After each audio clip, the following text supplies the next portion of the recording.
You've reached Hotel Pacifico, your 5-star destination for BC politicos. Press 4 for room service. Press the star key for your hosts Mike McDonald and Kate Hammer. Checking in at Hotel Pacifico today is Bridgitte Anderson. Bridgitte is the CEO of the Greater Vancouver Board of Trade and, in fact, the first woman to hold that position. Prior to this leadership role, among other things, Bridgitte was a member of the press gallery and a TV reporter in Victoria and press secretary to Premier Gordon Campbell. She's also led one of Vancouver's largest PR firms. Welcome to Hotel Pacifico, Bridgitte. Thank you. I just have checked in and it's quite lovely. Yeah, the decor is amazing. I wanted to start in a place that we have in common. Because you, like me, we did the transition, which is a pretty common one, right? From journalism to the political staffer role. One of the things I like to joke about is I think people underestimate what a pain in the butt former journalists can be as employees. One example and one reason I'd give for that is there's sort of a table stakes level of deference for authority that most people are expected to have in most workplaces that is actually a liability in a newsroom. And I think sometimes, though that transition from reporter to political staffer can be pretty common, I think people can underestimate how big of a leap it can actually be. I'm wondering for you, what was your experience like? Did you experience any of that kind of culture shock? Well, it's a great place to start the conversation, although I have to put my mind back because it was a long time ago. And I will say that I started working in politics on April 1st, and it was not a joke, but I think many in the BC Liberal caucus thought it was, but it was not. For me, in many ways, it was seamless, but in other ways, it was super challenging because, just a few days before, I'd been part of this community of journalists and sharing all kinds of comments and knowledge about what we thought about the state of politics or business climate. And then all of a sudden, have a very, very different role and also had to sort of be the guide rails, I guess, or a bit of the referee for the premier and for some of the folks in cabinet as well. So, it did take me a while to understand that there were different rules of engagement. And I think I was well served in that there were times that I was asked really tough questions by people like Keith Baldry and Vaughn Palmer, and I simply did not know the answer. And so if I could say to them very truthfully, I do not know why this has happened, or I do not know what is going to happen, that did serve me well. But it also is part of the role in being a political staffer is understanding in this role as press secretary, understanding where the media was going with the story. And it felt very unnatural to say to journalists, at the beginning of a press conference, so what are you working on? And what do you want to try and find out? And where are you going to take this story? And what's your angle? And that was never very comfortable for me. So I didn't do that part of the job very well, quite frankly. I think I briefed the premier and cabinet ministers well, but it was a hard line for me to try and be in there and get more understanding from journalists about where they want to take a story and where they're trying to do things, because it just felt like I knew it as a journalist myself formerly. Don't ask me what I'm working on. Don't ask me where my story's going to go. So I was always really sensitive about that. It's funny to have the script flipped like that, eh? Like you're sort of one day you're on one side and then the other. And sometimes your colleagues can say things like, oh, going to the dark side. So yeah. Well, you went to the dark side. All right. No they doubt about absolutely said that I was going to the dark side. And, it was something when I was offered the job, I remember taking about 2 or 3 weeks to really think about whether I wanted to do it. I'd been in journalism for 20 years, so it felt like it was time to move on and do something else. And I'm very, very glad I did. But I knew that I'd closed a door. And so for me, it wasn't necessarily going to the dark side, but it was just turning over a very new leaf. And was I ready to leave journalism behind? Well, when you left journalism at that time, the press gallery was a more populated place than it is today. You were the TV reporter for, I believe, CKVU, Channel 13, as we used to know it as. And a strong local newscast 20 years ago, I would say, with anchors and reporters out in the field. Now that's gone. Many other media departments have diminished over the last 15 years. What are your reflections on what that means for accountability in government, and the fewer media holding government's feet to the fire. I'm really concerned about democracy overall, and have become increasingly concerned about the fraying that we're seeing in democracy. I think journalism has changed a lot, though, in the 15 years that I've left. When I was a journalist, it was about, fair and balanced, and always being really careful to show two sides of the story. I think there is a level now of activism in journalism that did not exist before. There's also a level of editorialism in journalism that didn't exist. And the journalists don't have the kind of resources that they had back in the day. My producer at that time is actually the partner of Danielle Smith, which is a bit odd. That connection. But I had a producer. That is sort of the point I'm making, where I had somebody to talk to throughout the day, and then they helped shape the story and they vetted my script. And so there was a lot of checks and balances that I don't think exist as much or at all in some newsrooms. And so I'm concerned about that piece of it. But the other part of that equation is how is the public and how is media holding power to account? That is the job of journalists. And I think all of it's pretty messed up right now. I think about that a lot, actually, too, going back to my beginning in journalism, how much we sweated. I was in print, and we put so much thought into what was on the front page. There was so much discussion around that, and there was this curation of what people were consuming that just doesn't exist in the digital context in the same way. And I think it fuels what you're talking about, like the more activist journalism, because people are, instead of sort of having a curated diet of news, they're gravitating towards the stuff that reinforces pre-existing notions, or that is just escalated through their own social media feeds. I want to kind of bring this into a bit, like, it's interesting how this context might relate to your work at the Board of Trade, actually, right? Because you're kind of the voice of business in the Greater Vancouver area. You're relating that to government. Let's step that back a bit and just say, tell me, like, when you wake up every day, like, what's your mission in a nutshell? What are you trying to get done? Well, first and foremost, why I took this role and why I'm so passionate about the work that we do is I want to make Vancouver, Greater Vancouver, and the province the best place to work and live. And I also have 2 adult kids at 20 and 22. I want to leave this place in a better place than it is now. So every day I get up and I think about what is the role of business in a thriving community, and what needs to be done to create the conditions so that business can thrive. And I don't even really like the word business, but we're talking about people, and we're talking about jobs, and we're talking about it in a time where there is incredible affordability issues that families and individuals are facing. And I think there has been good discussion about that, and some good understanding, and some good moves by government at all levels to address that. But where I see a big gap is around affordability, especially for small and medium businesses. And we're talking about, 33% of our provincial GDP are small businesses. And so there's a lack of understanding about how all of those jobs and those people and those entrepreneurs and those business owners are actually keeping hospitals going and building schools and affording the kind of life that we need to have a functioning society. And so for me, when I get up, that's what I'm thinking about, is how do I work in a collaborative way, and sometimes more forceful than others. But I really think being at the table is more important than pushing a viewpoint sometimes that isn't popular. Is how can we find the solutions together? And so that's what drives me. So on the affordability issue you just brought up, looking back at some of the Board of Trade's communiques over the past year, when you looked at the provincial budget last February, you gave it a C-. I think you quote unquote said that they sidestepped economic issues. When the City of Vancouver came out with a double-digit tax hike, Board of Trade was quoted as saying it was disheartening. So, where do you see the Board of Trade inserting itself on a policy level to, what policies are you advocating to ease the affordability crunch that you're seeing impacting small businesses?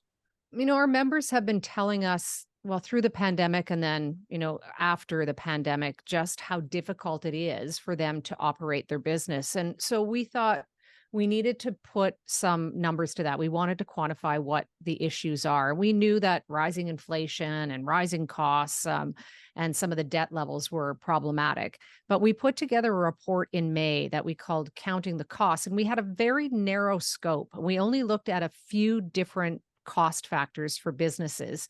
And in just a 2-year period, just between 2022 and 2024, $6.5 billion of added costs from government.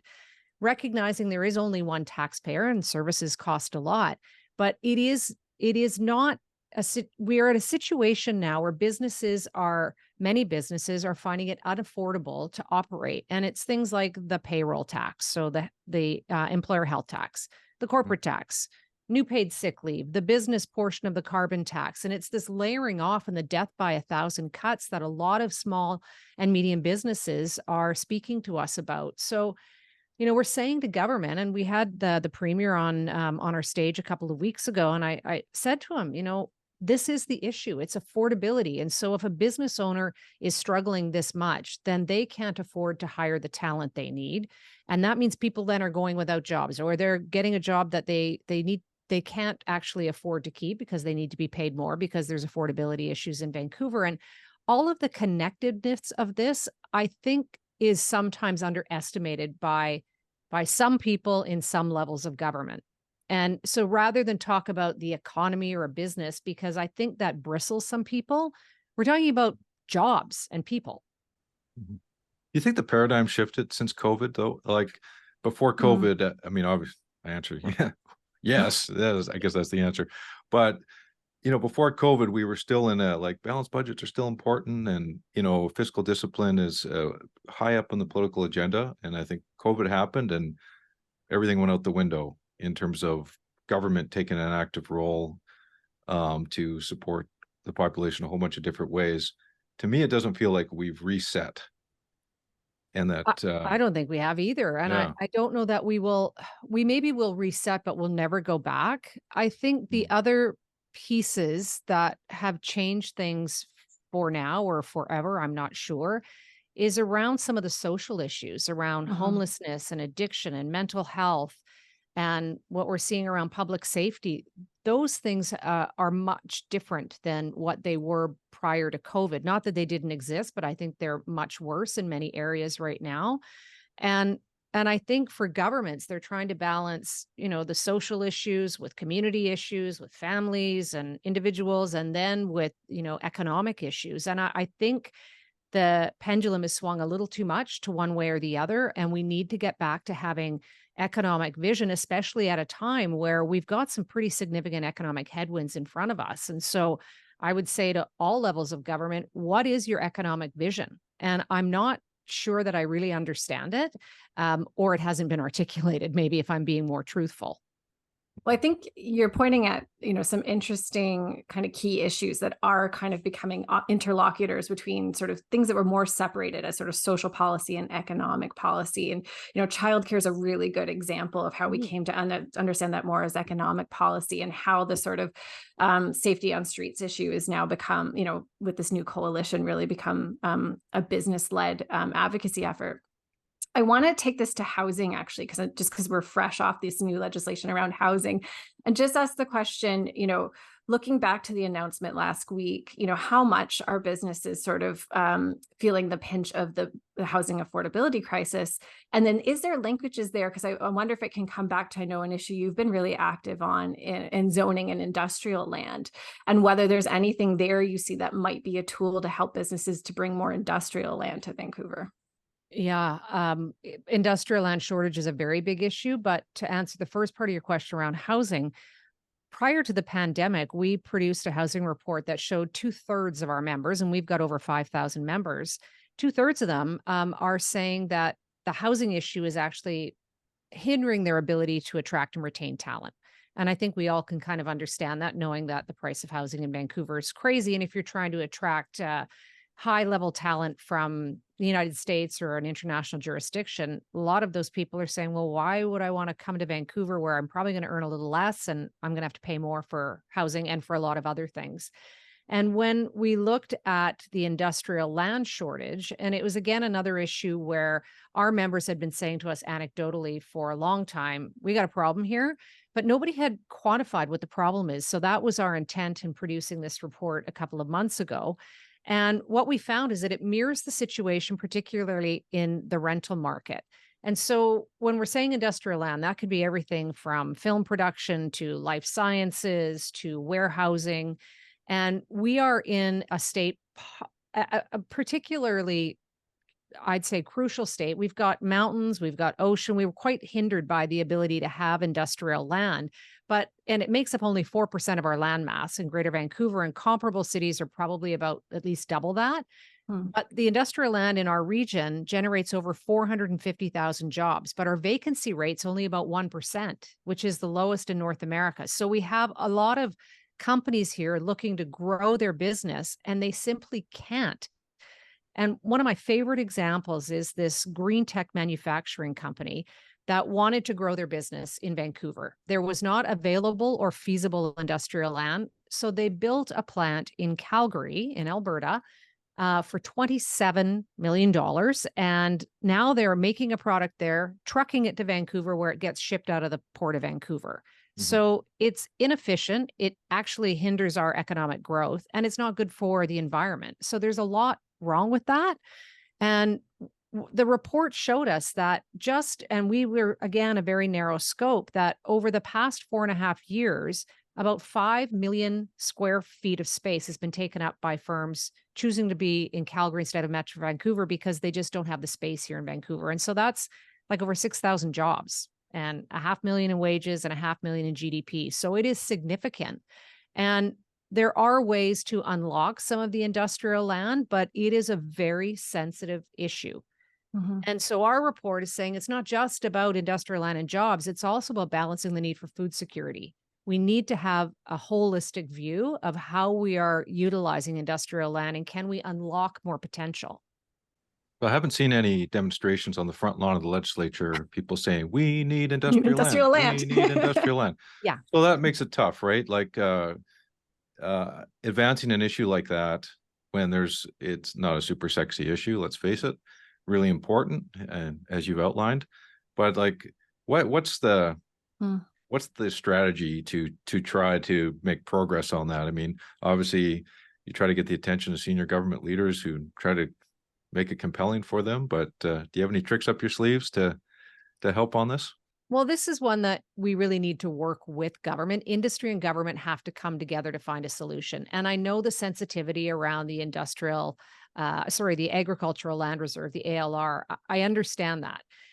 But we have to find solutions so that, our report showed that if just 1% was converted to industrial land, that could be over 125,000 jobs and 8.5 billion in income. So it is significant. So our strategy is to start telling some of these stories, like I mentioned about the green manufacturer, is to really let government understand how this is impacting businesses and their ability to grow. And we know there's other examples where life sciences are looking for wet lab space. There's another example that I really love because I'm a bit of a visual thinker, is that there was a piece of land that was offered to a company that wanted to grow, but it was halfway up a mountain with no transportation access. So that's not really feasible industrial land. Also knowing that food security is super important. When we're talking about the ALR, there should be a goal. The ALR was set up in 1975, I think, which was, a decade, many decades ago, a lifetime ago. And so let's take a look at the ALR. Let's use it to enhance food security. There are problems around food processing on the ALR that we've heard about as well. And so are there better solutions for our modern problems, not a 1975 problem? Well, sticking to touchy subjects, we can talk a bit about natural resources. And I want to link it to, actually, you did bring up the port and the fact that, Vancouver's port is the largest by a multiple of 5 in Canada. And a lot of what flows through there actually is natural resources. And still in an urban setting too, we tend to have, particularly voters here, a kind of complex relationship to natural resources. Can you talk a little bit about what you see as the role of natural resources in Vancouver's economy? Well, my perspective is really shaped by my upbringing. I was born in Richmond, but I was raised in the interior of British Columbia. I lived in Prince Rupert, I lived in Salmon Arm and Vernon, and I spent my high school years in Merritt, BC. So those are all really rural, natural resource driven communities. And so having that perspective of the rest of British Columbia, and then, as an adult being here in an urban setting, I really understand BC's economy. And I don't know that there is enough education broadly in the urban settings about the importance of natural resources to our overall economy in British Columbia. And all of us could be doing a better job on that in many different ways. So, I mean, I'm also, I said I've got 2 kids and I really want to make sure that we leave the world in a better place for them. So I'm also hyper aware about climate change and the need to take action on that. But it doesn't have to be one or the other, and I think about the carbon tax because that's very timely right now. Our members and myself support a revenue neutral carbon tax. That is not what we have right now. That was the intention of the carbon tax when it was brought in. And the other piece too is that it keeps increasing in price. And where is that money going and what is it being directed to? So, my belief overall on natural resources, it's a fundamental part of our economy, and we are in a transitionary time where we're all looking to, and corporations and individuals are looking to make better choices, better energy choices, but it's not one or the other, and we can't think about it that way. So, natural resource issues is one example where there's some realignments going on between business and labor, where you might see more allyship now today between business and labor on issues like that compared to, say, 25 years ago, where there was a lot of conflict. So I'm just wondering how you see the business labor dynamic these days. Is it a big difference between private sector labor and public sector labor? Do you see, business responding differently? Because in the past, if you go back to the 90s and before, it was just a lot of polarization around that set of issues. I don't know that we see the same kind of polarization. You mentioned something about protests on the legislature lawn. That was the fighting ground for labor issues all the way through my time as a journalist. But I do think back to where we were in the summer with the port strike. And that interrupted $10 billion worth of trade. And we took a big role as a voice of the business community to say to government, the impacts here are significant to the economy, to businesses. And then, of course, that trickles down to families and to individuals. And so, I think there are times where we see labor issues heat up, that there is more attention to them. It is not like it was in the 80s and 90s, but I don't think that we can underestimate when there is a big labor issue, the impact that can happen. And in the case of the port strike, one of the things I was really worried about, and it's still too early to say, is what has that done to our international reputation? When shippers have to move their goods, if they don't have to come through Vancouver and they've got some stability and a reputation is better in other ports, particularly up and down the west coast of the US, maybe they'll choose to go there and they won't come back to Vancouver.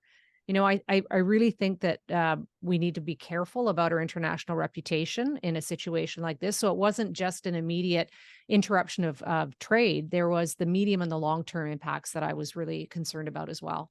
Right. And how you've been CEO for over 4 years, I think, and you've been nested within an NDP administration. That's the only government you've known as CEO of the Board of Trade. So what's it like in dealing with this government and in terms of finding that balance between what you said earlier about the need to advocate, but also you got to get stuff done. So how are you walking that line? Well, my motto is I really don't care about politics. I like watching it as a sport. What I care about is public policy and good public policy. So I will work with any government. And I really do believe that organizations like ourselves have to be at the table to help make change. You can't be aggressively critical all the time. There are times where I will be more pointed and I will drive forward our recommendations maybe more forcefully than others. But I really do think, everybody that I have met in government is, I would say mostly, maybe not everybody, mostly people there are doing that because they want to make an impact and they want to make meaningful change. We won't always agree on the path to get there, but I think you come to better decisions if you have more perspectives at the table. And so that has been the way that I have approached this, and I'll continue to approach this. And I would say, that this NDP government has been very accessible to us. And it started during the pandemic. The John Horgan put together the Economic Recovery Task Force, I think it was called, and started, pretty regular weekly meetings about getting information about what was happening in the business community. And I still have lots of outreach from the provincial government and fairly good outreach from the federal government as well to get an idea of what's happening and what the issues are. I wish that government would move faster, but who wouldn't say that? And of course, I want some public policy changes on affordability and on industrial land, on economic vision and economic growth. But I'll go back to it. Fundamentally, I will work with government to find a solution, and I'll keep driving that way. And I never, ever, ever will run for office, so I don't need to worry about Famous which last side I'd words, have to Bridgitte. choose. It Never. looks like there's a riding in Merritt, there's a riding in Prince Rupert for you. There's I can you've been all over the guarantee you place. that's a never. Having been inside of government, I'm grateful for the experience, and I really had, it was a great career shaping experience. But do I want to be a person in public office? Not a chance. There's a lot of advantages to being a staffer, I think. Yeah. Tell me a little bit though, like just on that, like, do you feel like the business community in Vancouver and in BC are they maximizing their voice? Do they need to be louder? Are they being heard? I think we did a better job in the pandemic of unified voice, which brought some changes and some immediate help that businesses needed, particularly small and medium businesses. I think a lot of us have gone back to kind of worry about what we're working with our own stakeholders, our own members. I have been pretty vocal with this with my colleagues and friends and other industry associations that we need to be more unified, and especially coming into a couple of windows of elections at the federal and provincial level in the next little while. I think we have to be more unified so that the dots are more connected for government about what their policies have resulted in for the business community. And we're not there yet, but that really is my goal over the next year or two, is to make sure that we have a more unified and a stronger voice. We take a minute just to talk about the city too. I mean, I'm thinking of it in the vein of like, it must have been felt a bit of like a policy plot twist when there was a double-digit tax increase last spring from a mayor, particularly who was elected on such a business-friendly platform. Do you see, more belt tightening happening at the city, or is this sort of the beginning of some compounding tax increases there? What are you watching municipally? Yeah, I will say that tax increase and the way it happened was a surprise, and that doesn't come as any news to anybody in council. I was very clear privately and publicly that we were surprised and disappointed with that. Since then, I have been appointed as an external advisor on the mayor's budget task force, which has allowed me a lot of understanding about municipal financials. And my goodness, I think I always knew that they can't run a deficit budget and the downloading that is happening from other levels of government. But they really have such a narrow ability to any levers on the expenses side or on the revenue side. It's pretty small in what they can do. And so I think I have a better understanding. Having said that, yes, we do have to know that there's only one taxpayer, and it is not sustainable to have double-digit tax increases every year. And so I am seeing that the Ken Sim as mayor and the council has an understanding of that. The budget task force report isn't out for another few weeks, and then the budget will come after that. And given where it is in the budget cycle, we may not see the recommendations implemented in this budget. It might be a year from now. But I would say that more needs to be done. And Vancouver's an interesting I think, interesting city because in many ways we fared better than the pandemic. Mhm. And we weren't closed as much, and we have Mhm. tourism back. Our transit is back more than any other city in Canada. There's a lot of things that are really great. And then we have a lot of other issues around public safety and homelessness and the toxic drug situation and the costs, the affordability issues. And so I recognize it's a balance, but I would say to the city of Vancouver, like, I'm worried that we're on a path to look like some other cities down the Pacific West Coast of the United States. And there is a point of no return. So action needs to be taken now on a lot of fronts to make sure that doesn't happen. Bridget, I want to thank you for stopping by Hotel Pacifico today. It's been It was a lot of fun. Been a great conversation. Yeah. I hope you'll pick up some postcards at the front desk and let people know I'll how make much you sure to enjoyed Tip the your butler stay. on the way out. And we hope to have you back soon. Thank you very thanks, much. Bridget. This was a lot of fun. Hello, Hotel Pacifico guests. Last week, we spoke about the fictional threat of mushroom zombies. This week, I'd like to talk about the unfortunately very real threat of wildfires and how the TELUS Pollinator Fund for Good is partnering with Dryad Networks to help first responders stop their spread.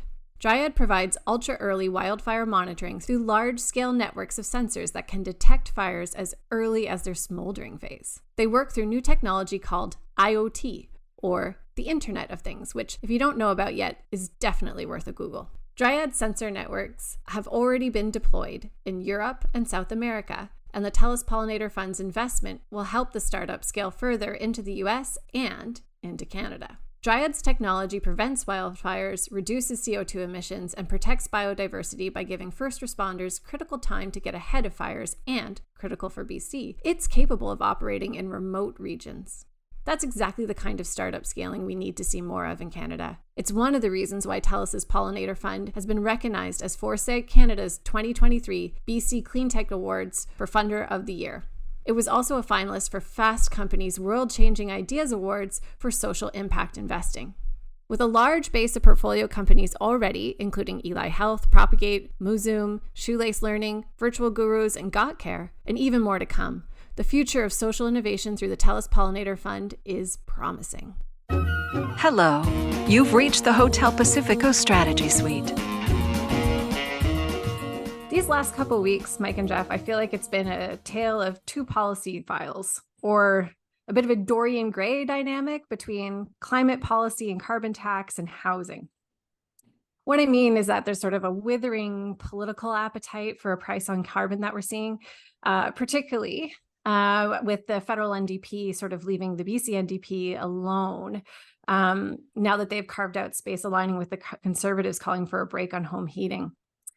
In BC, Kevin Falcon and his caucus were all over socials, standing in front of gas stations, pledging to cut the gas tax by 15 cents.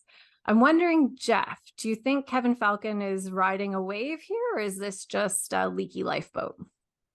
Well, I think it's a really huge problem, potentially for the provincial NDP, because we've had such a long runway here on carbon tax, and the NDP had a position against the carbon tax about 10 years ago, changed its mind, supported it. And so British Columbians, although they may not like the impact it has at the pump, have gotten used to it and have had a long chance to adjust to the regular increases.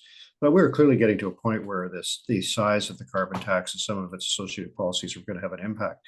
Compare that to heating oil users in the Maritimes who went from 0 to not just 60, but about 120 with the imposition of the federal carbon tax, and saw a huge sticker shock right away. So it's not surprising they got that reaction. But what's interesting and difficult, I think, here in BC is that it's ricocheted across Canada. So Quebec and BC are the only two provinces that had their own pricing mechanisms, and BC's was the oldest. So so far, as far as I can tell, David Eby's government remains committed to the carbon tax. But as Mike will attest from his time in government, you can stop making increases, you can make other adjustments without hurling the entire thing overboard. And I think those are the kinds of discussions that are occurring right now. David Eby was wearing this T-shirt at the Council of the Federations meeting with the other premiers that said, "I heart heat pumps," which I think is his effort to parry the decision by Trudeau to give free heat pumps to people in the Maritimes, which is something that BC had been working on with Ottawa for some time and got nowhere. Yeah, I so. think the pro heat pump rally is jostling with the pro industrial land rally at the front of the legislature. No, I know. I think I'm sure there was some head scratching out in normal people land about that. Yeah. Well, like Shawshank Redemption, there's a line in that movie, get busy living or get busy dying. And I think last week, the BC United decided to get busy living and try to make an assertive political move to get back on the agenda. And so Falcon's, basically dropped some of the historical position, that they had on carbon, albeit he was targeting the fuel tax, but I think it's really the same thing when it comes down to it. It's reducing the price of the pump. And got just ahead, I think, of the BC Conservatives on the issue in terms of being heard on it. Now they're going to have a little border skirmish as to, who loved the carbon tax more, Kevin Falcon or John Rustad. And I see Instagram videos and other videos flying back and forth with John Rustad in 2009, speaking his love for the carbon tax, and Kevin Falcon speaking his love.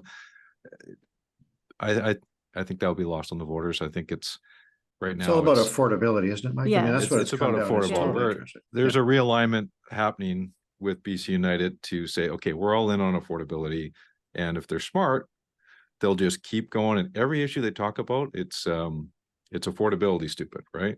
Yeah. And they've got to be disciplined on that. And then they can hope to kick the Conservatives to the curb and try to get a greater share of the debate on that issue. So am I hearing you right, Mike? You're saying this 15 cents a day thing is a step. You're confusing 50 cents a liter, 50 cents a $10 a day, 15 cents a liter. That would be amazing. With 2 kids. No, 15 cents a liter is you're saying like that's the first step in something that could work. Well, I mean, it's a big promise, it's an expensive promise, and they, as a balanced budgets and debt seem to be secondary considerations these days. So it's like, okay, we're going to put a big juicy bone out to the voters that we hear you on affordability, and lots of people in the suburbs still drive. They commute to work, and that's a meaningful.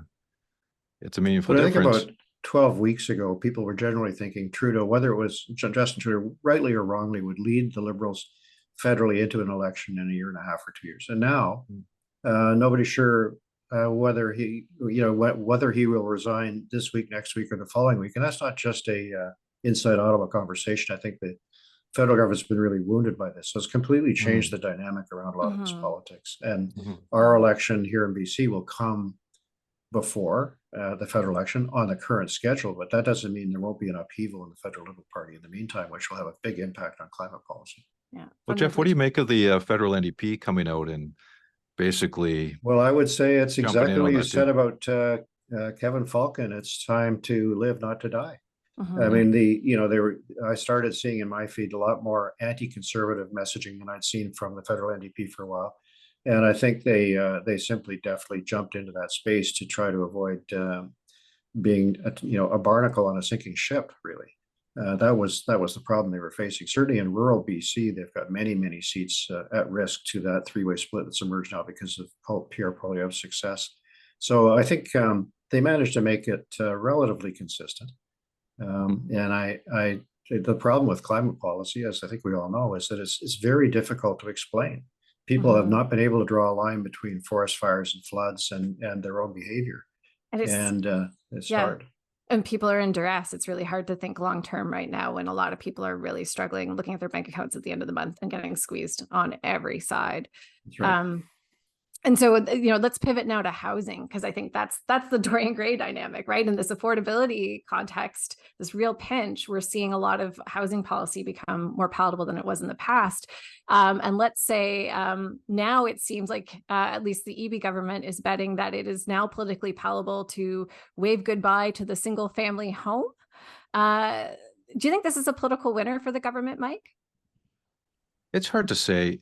Like right now, I think they're sending out the right messages for the pro-housing kind of supply-focused crowd. Definitely young people who want to see action, who want to see attach themselves to any solution that promises housing affordability and more options to live in a expensive province, expensive region like we have here. However, once this policy starts to unfold and we start seeing certain neighborhoods being under pressure, where land assemblies may start, or might just be one lot going and the maximum construction going on a lot. Like, I don't think it's going to be an issue for East Maple Ridge right now, or somewhere where the real estate values aren't as high, but where the underlying land value is high and where developers can go in and maximize return, you could see a shakeup in some neighborhoods. I don't think anyone's quite clear how fast that's going to happen or where it's going to be more concentrated right now. Yeah, I think in some of the Vancouver neighborhoods where this densification occurred 10 or 15 years ago, land assemblies occurred, the townhouses have been built, so you now have 12 units on a formerly 3-lot setup. It's not affordable. In my own family experience, a small townhouse in some of those places is still $1 million. So you would have to have a staggering increase in supply. And what really has happened here is the government has forced the entire province to perform to the minimum standard. So secondary suites, which were legalized in Vancouver many, many years ago, 10 at least, we're still not possible in Oak Bay, for example, things like that.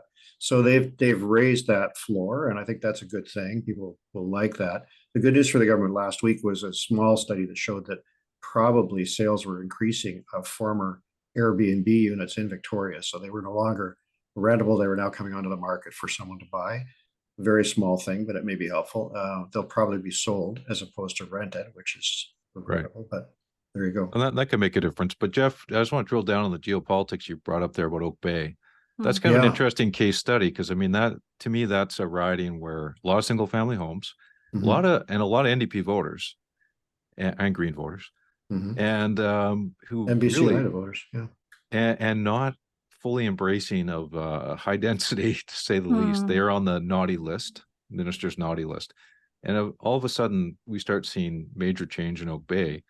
I could see, a lot of unhappy voters there. Well, I think so too, but I think that it'll take a while to shake out. When you see Sean Fraser federally, wagging his fingers at Metro Vancouver, it's a story for a day or two, but that kind of direct intervention could cause a backlash depending on how heavy-handed it is. But I think basically secondary suites, laneway houses, 4 units per lot is not going to be seen as revolutionary in most places, and there's lots of room for it. But it'll be after the election before we really see if the government is successful in being reelected and wants to really step hard on municipalities that don't play ball. Well, I wanted to ask you, Geoff, about the public hearing piece in particular. What do you think the legacy and those changes are gonna do? That's, to me, one of those things that everybody complains about, but actually isn't that big a deal. I used to do the math when I was on City Council of Vancouver. We would sit through, say, 22 a year that were lengthy and onerous. And, I thought that's kind of what I'd ran for office to do. Vast number of developments were approved within existing zoning and so on by Development Permit Board and had almost no issue. And many public hearings were just over and done with in 10 minutes. They're very procedural bylaw things and so on. So there's very high salience to the large public hearings. But if you're rezoning Oak Ridge, for example, here in Vancouver, massive, massive development, I think a public hearing is appropriate. No one suggested there won't be one in that case, but I think this is one of those things where people go, the politicians who sit through it and the developers who bite their nails through them hate them. The public who goes don't mind them. They're kind of a blunt instrument that do a bit of a job. So it's fine. They're going to limit that. They've changed it a bit, but I remember hearing about how in the glory days of Derek Corrigan and Burnaby, they would approve the tallest building in the entire region in a 15-minute public hearing. So there's an awful lot of buildings around us right now standing very tall that got approved in about 20 minutes.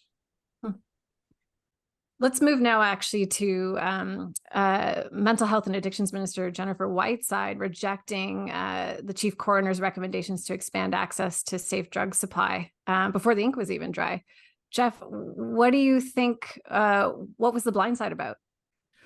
Well, for a long, long time, ever since the emergency was declared, it's been the practice for the coroner, I think for good reason, to start to disclose the number of overdose deaths per month. But from a political standpoint, it's like waking up in the morning knowing you're going to be in a head-on collision, that there's no way you can drive around or perform to avoid. So what's been happening is that as the number of deaths go up and up and up, the coroner's been conducting more and more aggressive public policy interventions with what are called a death review panel under the legislation. It sounds like something that Obama was alleged to have done but didn't do, but they're in the legislation. They call together a group of experts who meet for a few days and propose remedies to the coroner, which she then releases as the report. So that's been happening pretty regularly, and clearly the government knew this was going to happen again with a dramatic expansion of safe supply in a non-prescribed setting. In other words, you would not go to a doctor or sit down with a professional or necessarily be involved in a treatment program. You would simply have access to this safer supply. And so what the minister said was, well, we're not doing that. Having just brought in a law to more closely regulate the decriminalization policy, she wasn't about to continue down this road. So I think it's another example of the EB government dealing very pragmatically with stuff that are hot button issues and where they're feeling some heat from BC United. Carbon tax is one. This is another one. And so they decided to cut this one off before it got going. It does feel like this is a government that's trying to tack closely to the mainstream voter and has a vision of how it sees its coalition shaping up for the next election, whether that's 43, 44, 45% of the popular vote. But it also appears to me it's a government that is confident it can manage these issues and calibrate its response. And as opposed to the Trudeau government having what Scott Reid from Cursive Politics calls a electrospasmic experience in Nova Scotia. The EB government's doing a little bit of acupuncture here and there to deal with its pain points, but I wonder how sustainable that is as tensions rise inside the party. Maybe there's always groups that feel taken for granted and thinking that their voice isn't being heard after they've supported a party for a long time. And, there's a lot of people invested in these issues on the left that may think like, who is this guy? We thought he was one of us. So do you see any danger there, Geoff? Not really, because I thought that Evie did a masterful job being interviewed by Vaughn Palmer. I don't know if we talked about this earlier, but Palmer put exactly that point to him and said, I'm reading these reports from people on the downtown east side who said, we thought he was an activist and he's changed. And he asked for Evie's reaction, and Evie said, they're right, I have changed. I thought I had to be a lawyer to hold government to account, and then I wound up getting involved in government, and now I see some of the problems. And so he just said, if they're disappointed, I'm sorry, but I plead guilty, kind of thing. But I think you're pointing to a question that is sort of hard to sort through. And I go back to the carbon tax question again. Clearly, there's a lot of people in the NDP who feel very, very deeply about carbon tax, issues like gas production and things like that. And the climate debate is evolving so dramatically. The demand for electricity is so huge now that it's hard to imagine people complaining about completing Site C, but it was a life and death issue in 2017. Where do the Greens fit into this? I mean, well, I think that that's an unwritten story.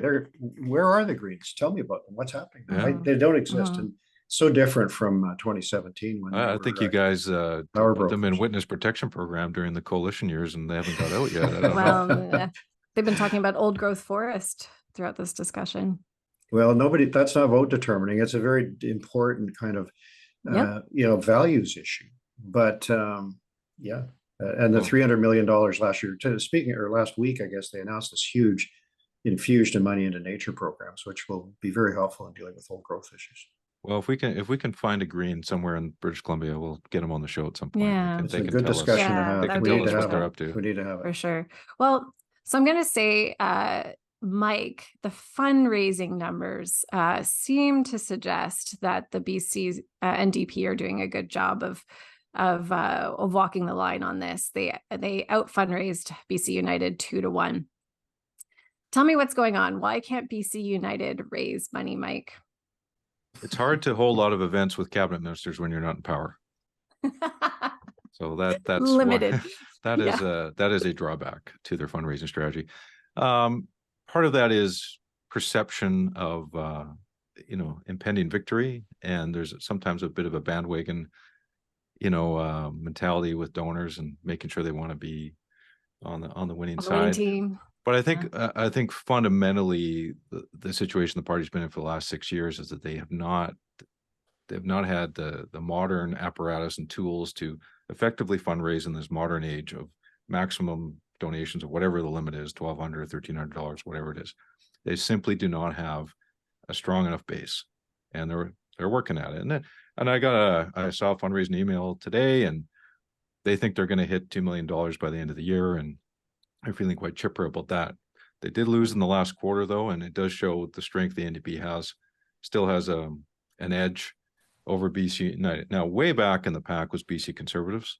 So despite all the poll numbers and that is interesting, and the MLAs crossing the floor, that hasn't at this point manifested itself in moolah, and so BC United is going to want to stay ahead of them. And is the success story of the NDP, Geoff, that they're harnessing the horsepower of all those cabinet ministers? Well, it's part of it, but it's been a sea change since the campaign finance reform happened. Yeah. And that was undoubtedly a factor in the difficulties that Mike's boss Christy Clark faced, was the perceptions that existed around that fundraising. So that change needed to happen, and having the public finance is a big help to existing and incumbent parties.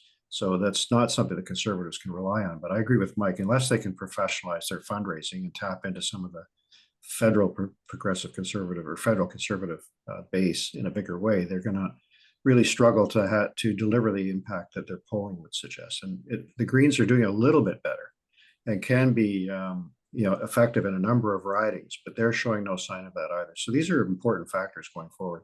I suspect that BC United fundraising will recover to a significant extent, but spending all this time behind is really tough on them, and they don't have a lot of time to recover right now.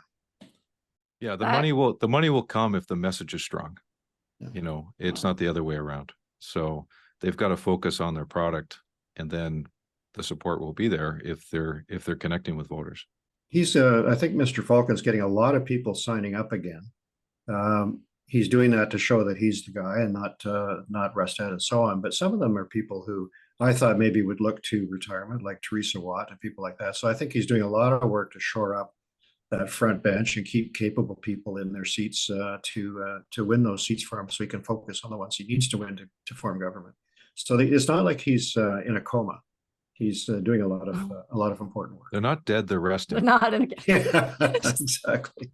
No room for complacency on the NDP's part. Let's raise a glass or take a shot. Time to raid the minibar. But I want to toast Cabinet Minister Selina Robinson, post-secondary education.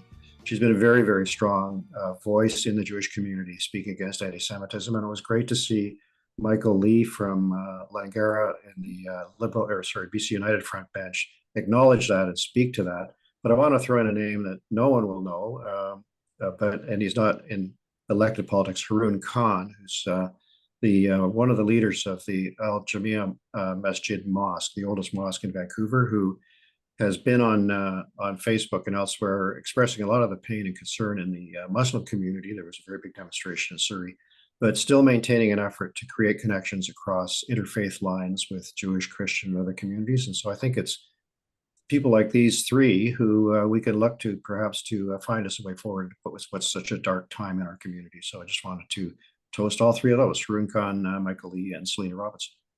Fantastic. I want to take a shot this week. And this might be me showing my kind of elder millennial roots, but I want to take a shot at the municipal leaders. There were a handful of them who reacted to the news of the provincial legislation on housing, lamenting a potential loss of character in neighborhoods. And I'm just of a generation where talking about character in light of homes for people is just really hard to swallow. And it has a classist undertone that I'm uncomfortable with. I think there are a lot of great ways to criticize the legislation. I just would like to see us not talk about protecting character over people's homes anymore. Okay. Well, I guess stay out of Oak Bay. Stay out of Oak Bay. That's all I care about. I guess that's me. Geoff, you stole mine, but I'll come up with another one here. I'll raise a glass to BC United. Last week they did make it clear where they stand on the issues related to affordability and fuel taxes. And they picked a lane, and that's the key thing. They're trying to bring clarity to their situation and show a contrast with the government. And in politics, if you're opposition, you've got to be clear. So I think from a strategic point of view, I think they made a smart move last week. Therefore, a glass of bubbly for the free enterprisers on the center right. Okay, so that's it for our show today. I'd like to thank our guest, Bridgitte Anderson, for stopping by to Hotel Pacifico, and thank our presenting sponsor, TELUS, for helping us bring informed, lively conversation about BC politics and public affairs to all of our guests at Hotel Pacifico. See you next week. Checkout time at Hotel Pacifico. We hope you enjoyed your stay.